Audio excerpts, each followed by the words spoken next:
听起来就像鸡皮疙瘩之类的，尤其是我写的情歌这样。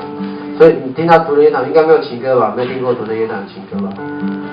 哇，情歌，我要送你猪肉之类的，山猪肉，不可能啊，对，独乐乐团的印象，原住民的印象太深刻了这样。然后就有一些情歌就后来就想到了自己唱这样。然后这首歌也很特别，因为刚开始写我还不觉得哪里怪，然后我弹给我的乐手说，很奇怪，这首歌拍子好奇怪，我说哪里很奇怪？算这首歌的拍子是每小节是7拍，如果懂一点乐理的话，一般的歌是4拍嘛，要不然3/3嘛，对，或者是2拍这样子，对，然后有7拍的这样子。我说我唱很顺啊，这样，我就自己数啊，你帮我数看。1、2、3、4、5、6、7，1、2、3、4、5、6、7，有没有很顺？而且是情歌呢。